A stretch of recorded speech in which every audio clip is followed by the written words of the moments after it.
Bom dia, colegas. Estamos aqui em Moscou, transmitido direto do escritório da Apex Brasil Eurásia, aqui em Moscou.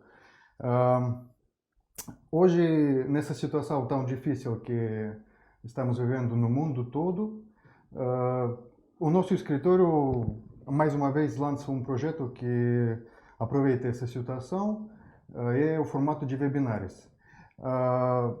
Mais do que isso, o tópico da nossa conversa de hoje é a indústria de videogames, que tradicionalmente aproveita situações de crise e por isso acreditamos que todo mundo vai usufruir dessa conversa de hoje. Eu tenho o grande prazer de apresentar para vocês o nosso speaker de hoje, que é Alisher Yakubov, produtor executivo da Mail.ru Games Ventures, o fundo de investimentos do gigante digital russo Mail.ru. Alguns de vocês podem reconhecê-lo do ano passado, porque ele fez parte da delegação russa ao Big Festival 2019. Isso é muito bom porque ele já conheceu a indústria brasileira, conheceu vocês e já pode imaginar mais ou menos o que o Brasil tem, o que o Brasil demanda nesse setor. Então, tenho o prazer de passar a palavra para ele. Vamos conversar em inglês com ele. Se vocês quiserem, podem deixar perguntas aqui no chat do YouTube. Eu vou encaminhar para ele no final do webinar. Então, dear Alisher, thank you for coming, for agreeing to have this little talk with our Brazilian friends and partners. So let's speak about the Russian market. Thank you, Alexander, for inviting. I'm really glad that I'm here and that I can talk to you a little bit about the Russian market. I didn't understand anything that you were talking about like a couple of minutes ago. I did understand the crisis, and I wanted to say something about this before I start. This is a very difficult time for everyone, but in terms of business for game developers, this is an opportunity because a lot of people that are right now trapped in their homes as a quarantine, this is our opportunity to make them feel better, feel close to each other, and let's help the world as much as we can. So I would like to talk about the Russian-speaking market a little bit and to give you some introduction about what it is and what you can expect from it. In terms of the market itself, it says to be growing for the last 5 years, and this is a really big market in terms of the people, in terms of players. But unfortunately, in terms of revenues, this is not the top country that you might want to target your game to, just because historically, speaking of the PC and consoles, for example, a lot of Russian-speaking countries, Russian-speaking players, they were pirating the content, and they're feeling that the content should be free. And this is a problem, and this is fixing with time and becomes better and better, but still the market is still not comparable to US or to Chinese market or any European market, if we will take not only one country, but the back of the countries, let's say. So if you would, Russian market is a good way to approach if you have a success on other markets and you want to expand to other territories and get additional revenues. This is a good way to do so. So of course, Russian market would also require localization because people are mostly Russian speaking. They know different languages, but probably not 100% of them. So it would be a good idea to do Russian localization. And if you would do so, then you would cover not only Russia itself, but also all of the CIS region.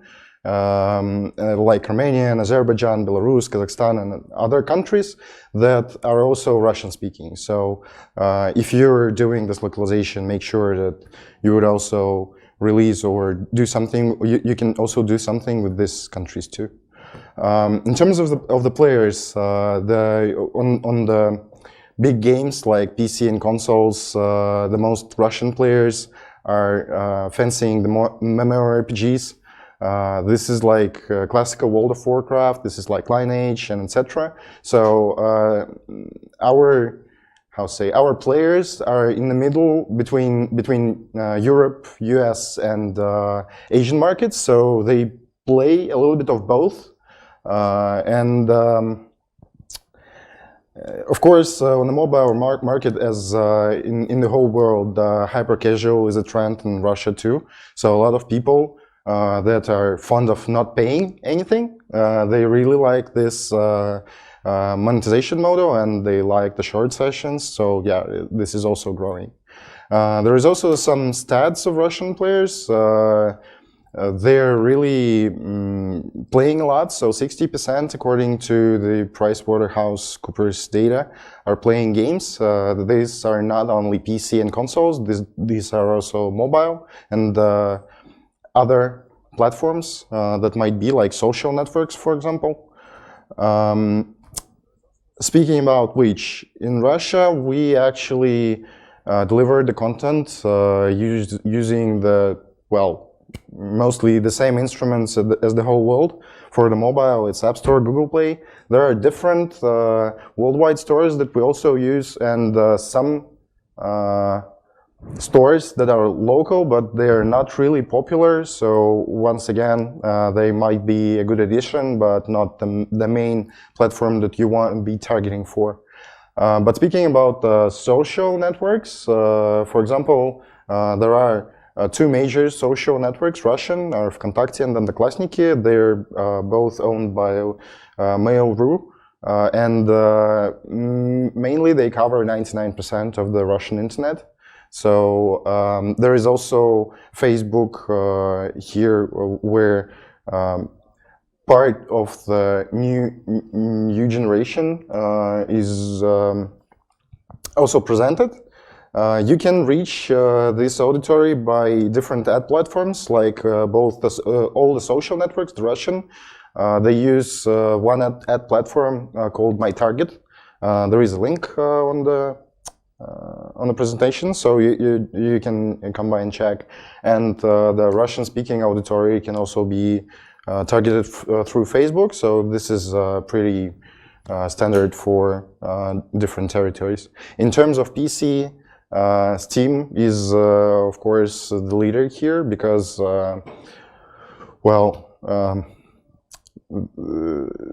they have a lot of games. Obviously, they have a lot of strength on this territory too. So, releasing your game on Steam may also cover Russian market.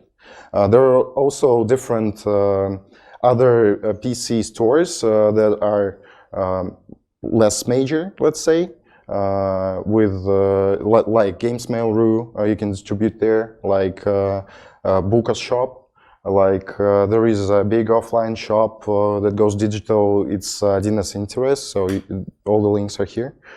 So you can probably reach these guys to figure out like how you may release on Russian territory the game. In terms of the developers, actually, Russia is quite huge about the game development community. As you can see, there are a lot of titles that were made in Russia, that were made by Russian-speaking people and countries. They usually work closely with each other. So, for example, like Hustle Castle, this is Studio Nord in St. Petersburg. War Robots, they are from Moscow. Warface, also Moscow guys. The World of Tanks, they're from Minsk, Belarus. Cut the Rope, Homescapes, Guns of Boom. These are all games that were made in Russia. Also the G5, Kama Games, and Playrix, and Zeptalab. These are also studios that were created in Russia and that are doing content in Russia. And in terms of the development, this is quite experienced market. And this leads to a lot of services for all of these developers that might be reached and used. Like you can find services that allow AAA production, that allow like help casual production or hardcore, any platform that you might want to think about, but also some specific stuff that you probably need while you're developing a game, but it's might be cheaper than European and might be sometimes better because, for example, Russian market is has a lot of experience in casual, in free-to-play. So there are a lot of services that you might use even from another country, like playtests from real players, QA on real devices, on the big parks. Once again, Russia is quite cheap in terms of burn rate, and these services might be cheaper than in other developed, let's say, countries in terms of game development. Also, you can, there is a link. This is one of our MRGV executive producers, Dima Filatov. He made a small website, absolutely free for everyone, where you can search for vendors that have up-to-date contacts and have up-to-date URLs for their websites and etc. They're live. You can reach them. There is some kind of description, absolutely for free. This is just for the community to be closer to each other and be able to know who can they approach if they have some kind of problems. There is a pretty handy search there for the meta text, so just give it a look. It has not only Russia and CIS companies there are also European countries, so, but most of them, they're Russian speaking, just because he started from them. So, and in terms of publishing and investors, actually, I was really thinking about how can I talk about this, and from my point of view, the publishing model for mobile, which I'm more experienced and that I can talk to, is a little bit outdated, and I couldn't really recommend. I could recommend a lot of publishers, but I would recommend for any new studio to try to publish their game on their own, especially when all of the knowledge, all of the expertise is there in the market. So I'm representing Mercado Games Ventures. This is an investment fund that helps developers to create their games, to publish their games, and as an ecosystem, it unites from, like right now, 27 studios. And we've just several months ago signed with one Brazilian studio, so we're ready to reach a new region, new country, and what can we offer is an ecosystem, is an expertise, marketing budgets, production budgets, whatever you need. What we would need from you is a great team, great ideas, and great games to help everyone achieve their goals and ideas. So I would like to end this sneak peek of Russian development market, I would say. So if there are any questions that I didn't cover, you're free to ask me right now through the YouTube channel. Arsen, can you help me with this, please? As of now, we don't have any real questions in the chat. So the guys are discussing echo, if there is an echo in the sound. So let's turn to the questions that we have collected before during the initial stage of registration. So Alisher, what can you tell us about major events, industrial events in Russia? What do you think? Well, without paying attention to the current situation, if there was no problems, what events would you recommend for the Brazilian producers to. Yeah, unfortunately, due to coronavirus, most of the events were canceled, but we have international events like Winter Nights, White Nights, sorry. They're doing the conference several times a year. One time in St. Petersburg in summer when there are White Nights that you can experience there if you have never been. And also talk to the game development guys and see some opportunities to work to each other. There is a DevGam, an event that you might be interested in, because this is more of a, if White Nights is more of a business conference where you can discuss the business terms and etc. The DevGam has also the development side. It also has the business part, of course, but it also has more in-depth of development of how we can create some different stuff.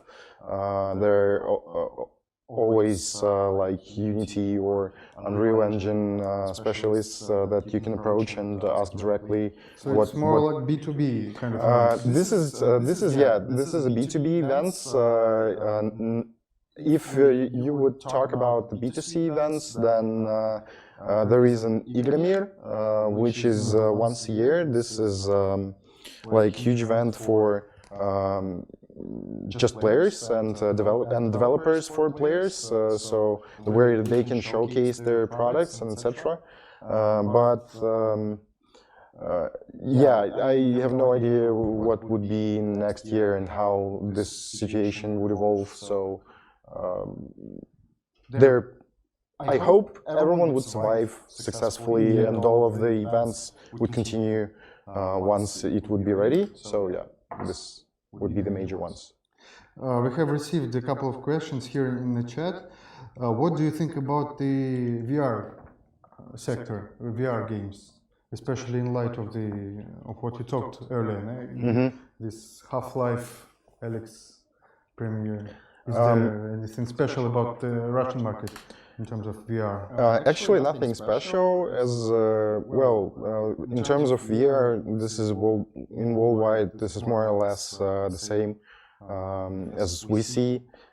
Everyone is very excited about VR, but there are no real market that allows to do the B2C business that will provide content to players. All of the helmets have their flaws. I really hope that there will be a helmet or some device that will be mass market, or at least as widespread as consoles are right now, that it would be viable to do content on this as a platform. But right now, from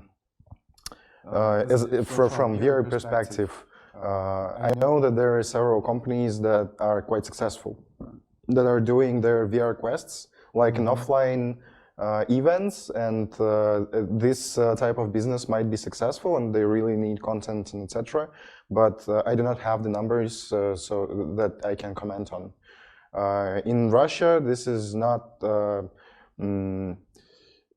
better than in US, let's say, just because all of the helmets are more or less limited availability, and only early adopters and game developers really have the enthusiasm to go and buy and reach this VR helmet that is not available on the market.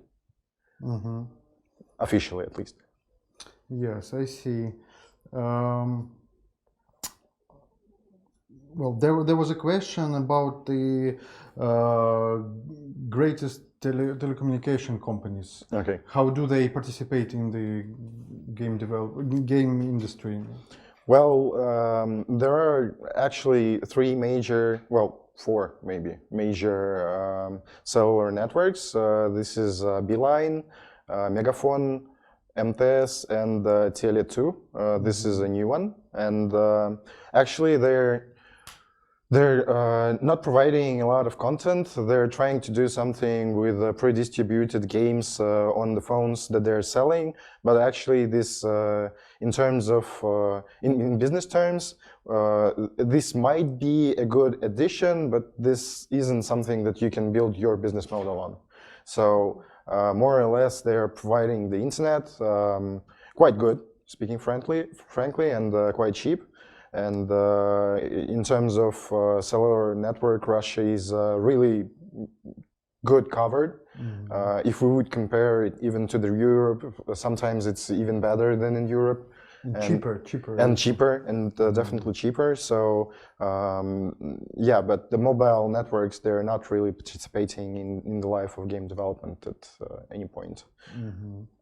Okay. There was a question also about esports. Can you tell us about what title is the most played in this segment? Actually, once again, this is more or less like worldwide, because our esports leagues, they're like people that are doing esports here in Russia. They are participating in the international esports leagues, and which are presented in Europe, in US, in Asia, and etc. So this is we have quite really great cybersport sports teams, and they're doing just usual League of Legends, like strategies like StarCraft, Warcraft. All of the major esports games are played also on the same level in the here in the like everywhere. There is no additional or some other kind of Russian game or Russian specific genre that they play. Okay. Counter-Strike, of course. Yes. Yeah. Brings memories. And what do you think about sound designs, music composition for games?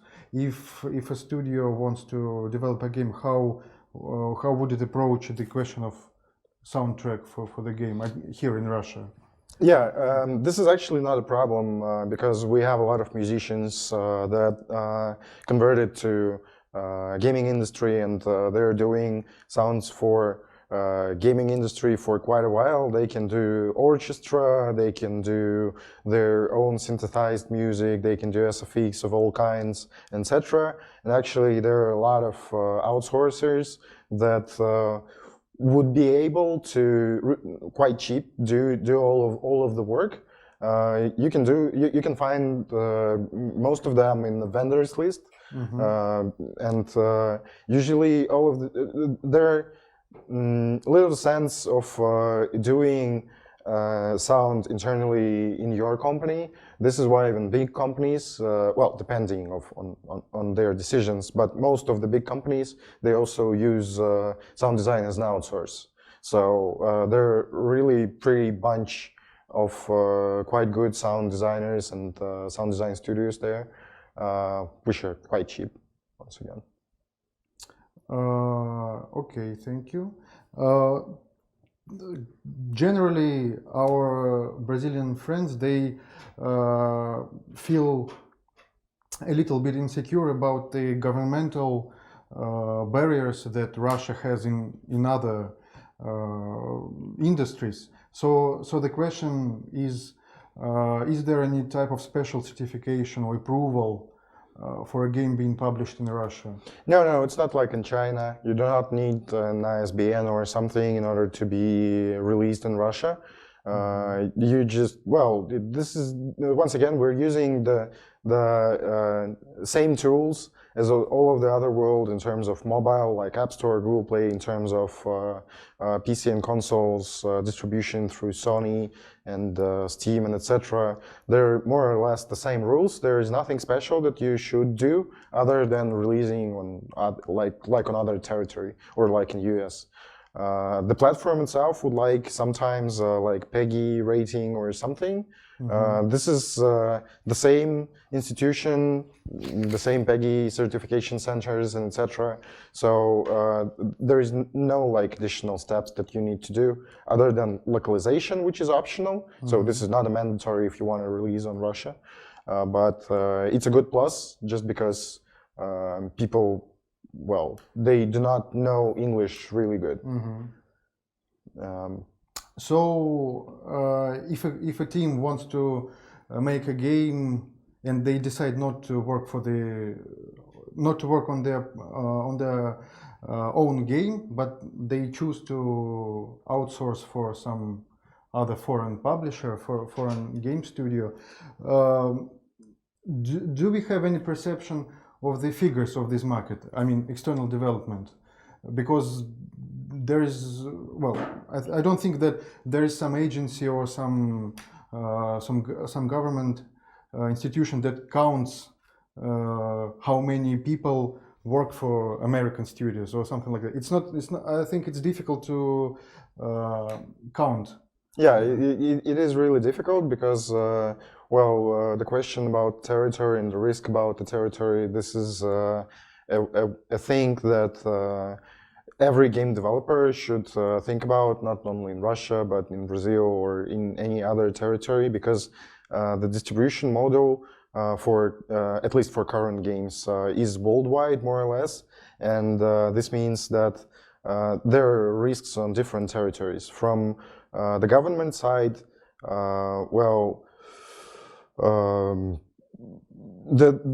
are not, Russian companies, Russian game development companies, when they create their company, they're of course trying to be the most effective as a company as they might be, despite that all of the people are working on some kind of territory like Russian.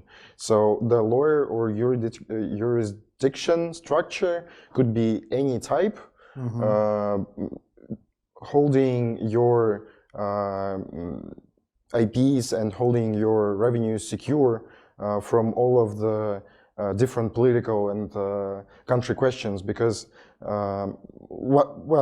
it always is the same, like politicians argue with each other, and game development is more or less outside the politics. So they're trying to survive more than they do not cover themselves by one region. So they have to keep this in mind every time. Is it frequent when a studio makes its own games and at the same time works for a great foreign, for example, for Ubisoft or something? Yeah, Is it common? It's quite common. Actually, this is the way that a lot of Russian game developers worked for quite a while. They were working for other studios, our big major companies, US and Europe, like Electronic Arts, THQ, Ubisoft, and etc. So all of them have, well, not all of them, most of them have some kind of history working with these huge guys. And the only way how you can do your own project is and keep your company alive is to get somewhere this money. So this allows a lot of developers to be in balance and to create their own something, right? Because of the help. Yeah. So this is a quite common tactics, I would say. So of course it depends. We don't hear much about it because there is an NDA that prevents. Yeah. We don't know if this studio works for Ubisoft or Electronic Arts. Yeah. Because they are not allowed to. That's true. Actually, a lot of studios are really not allowed to tell that they're working for someone. Actually, there are several major companies that like to restrict this. This is not really a big problem because, if you're doing your own project, you're getting the experience, you're getting all of the knowledge to be able to do your own product better. So, okay, you cannot credit yourself by your name, but still you get all of the stuff that you need for the future success. And speaking about the games that are popular in our market, I mean the genres. What you've already told us about MMORPGs, but in general, what type of mobile games are popular? What Match 3? What type of hyper casual games? I actually do not have the research numbers right here with me, but really the popularity is a matter of downloads. I'm more of a revenue guy, the one for the money, because popularity usually doesn't mean that this is a success. And once again, Russian territory is quite famous for piracy, and for example, this is really tough to calculate. For example, for the premium or not a free-to-play game, how many people were really engaged and how many losses were about because of the piracy. So this is really a tough question. And speaking about the genres, well, I would suggest the ones that have some kind of client server side to be able to get rid as much as you can from the piracy transactions or like piracy actions in your game. So I cannot comment on the genres right now, sorry. Yeah, I see, it's okay. And what do you think about HTML5 games, browser games? Is there any distinction? Are they on the rise now? How do they compare with the mobile segment? They're doing nothing compared to mobile segment, just because this is still like this is like a VR, right? It is still on the rise. Everyone is talking about it. All of the social networks want to get content for their networks, and I hope that this might work one day. But from right now, what we can see from the Facebook experiments, from the experiments with HTML5 on our own social platforms, this is a good thing for like if you're a big web PC social network game where you can socialize a lot and you can hold long-term retention because people are communicating with each other, they're doing clans and etc. This is a lot easier to do in social networks rather than in mobile, because on social networks you have all the data already, but on mobile you need to accept the policy, like connect to Facebook and etc. So this is a good segment for some developers, but I cannot say that this is rising or it has great opportunities ahead, right? So I would suggest to think about maybe some kind of other ways to proceed with HTML5 or web. And the setting of the game, how important is it for the Russian players in your perception? If the game is set in Soviet Russia, for example, or in the Russia of the future, the setting of the game being Russia, does it, in your opinion, does it influence the demand for the game? Well, I would say that it's a tough question, right? Because the setting itself, it might be, I don't know, showing something bad for USSR. It might show some good aspects of USSR. It really depends on the game and how you approach and show it to user. This is kind of tricky to answer right ahead from the top. I would say that it might do some influence because of the Russian market, and it's very it's still the auditory, the audience still remembers the previous years, and they understand that this is something maybe close to their hearts or something. But once again, I would see that there is a huge risk that this might be interesting only for USSR region and not for worldwide, which would really narrow down the revenues and the potential of the project. So if this is something that is worldwide, talking about USSR and more or less worldwide, so anyone could understand this, then this seems to be fine. But if only like ex-USSR players would be able to play it and would be able to understand it, that seems to be quite a big risk. But the recent success of the series Chernobyl can prove that this setting can be really interesting for the worldwide audience. It might be. I'm not saying. Yeah, it really depends. It's really tough to once again tell out of the box, right? So I was just to do marketing tests. Once again, there are a lot of services that allows this, and to figure out how the players would approach it. Depending on the platform, and if this is mobile, it's a lot easier. If this is PC, it's also doable. It just like it would allow the developers beforehand to understand: are they doing the right thing? Are they going the right way? So this is definitely what I would recommend before moving forward.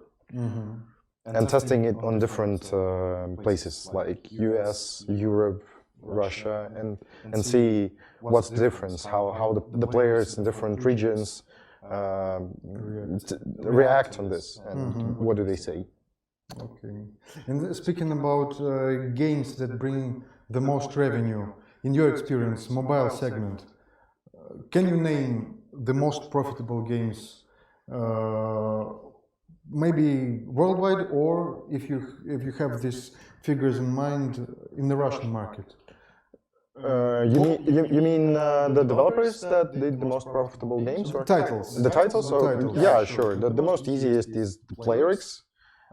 Everyone knows them. They're big. They're big. They have Homescapes, Gardenscapes, Township, Fishdom. These are their games, and also the developers that I was showing on the here. The major titles like Hustle Castle, this is one of the worldwide great performing games. War Robots, once again, great performing.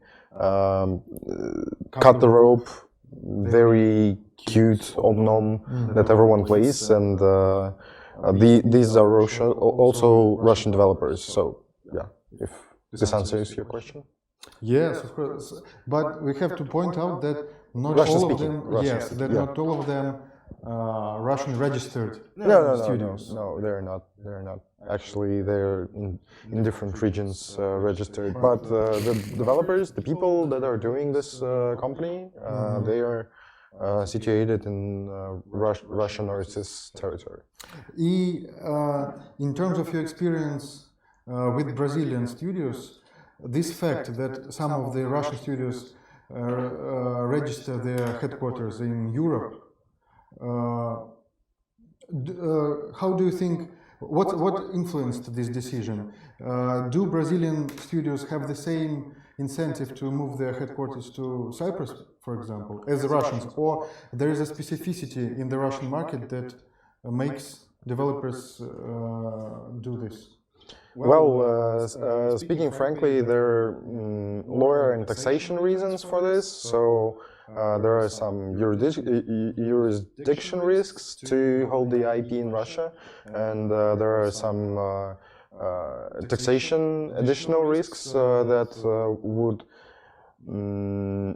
require bigger LTVs in order to game to perform, and in order to optimize all of these revenue flows that are worldwide, coming from worldwide, not only from Russia.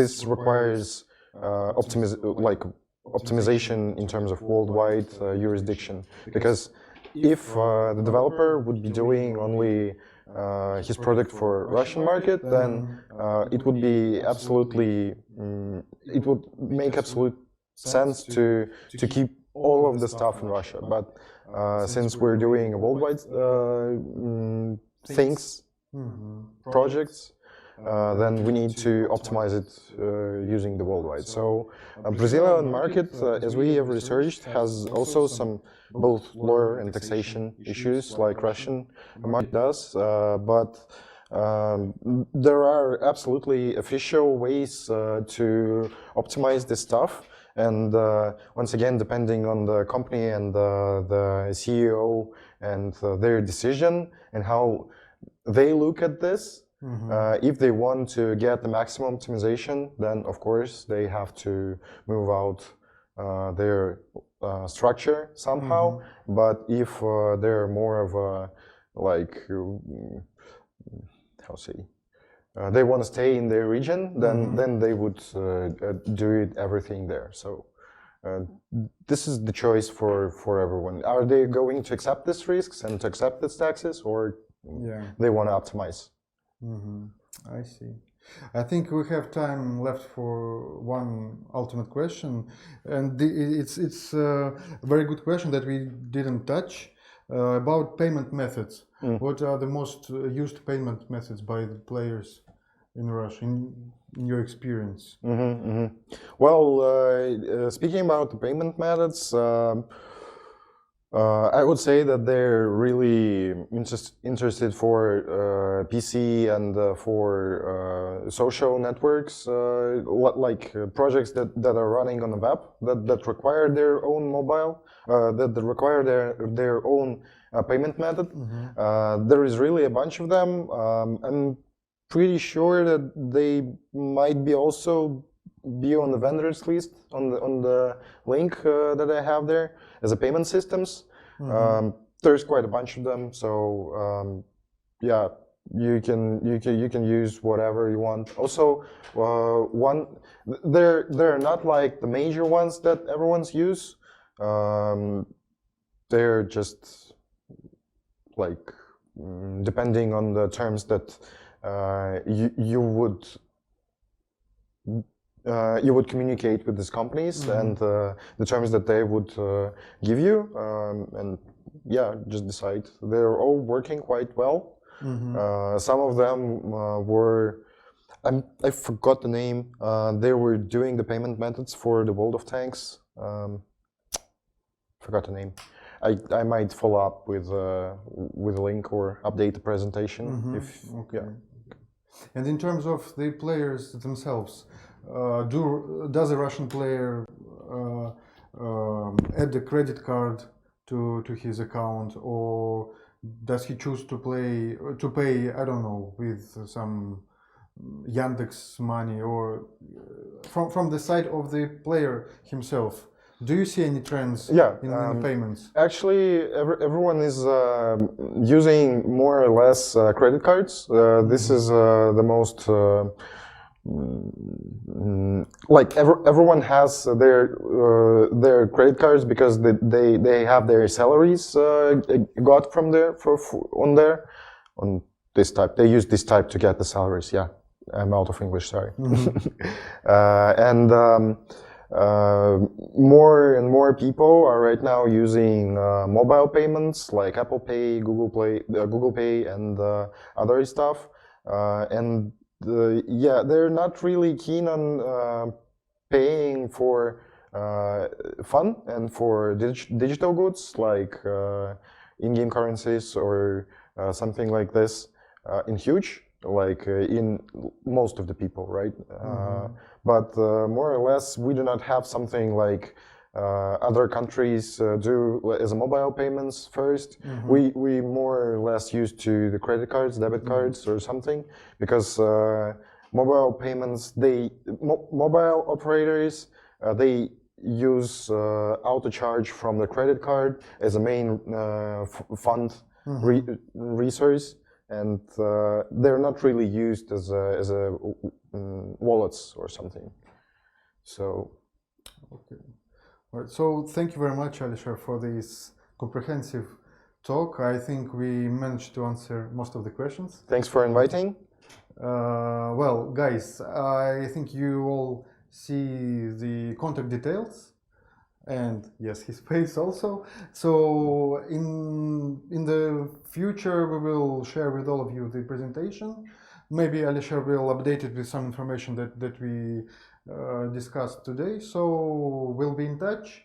I think from our part as Apex Brazil office, we will continue this series of webinars with other speakers, because the gaming market is so huge, and you have so many questions, and you are curious. We are curious also, because we are learning learning with you. So let's stay in touch. I'm always available for questions. You can ask Alisher Yeah, directly. you can contact me directly on LinkedIn, and the QR code has all my contact numbers. So just give me a note, drop me a note. Yeah. Thanks to our partners in Number Games, I think the cooperation has been wonderful as always. We really it's a pity that the GDC didn't happen this time, because there have been 50 studios that should have gone there, and our friends in Brazil are a little bit frustrated about this. So we'll try to cheer you up with our input as much as we can. So please stay with us, and let's keep in touch. Thank you very much. Thank you. Bye. Bye.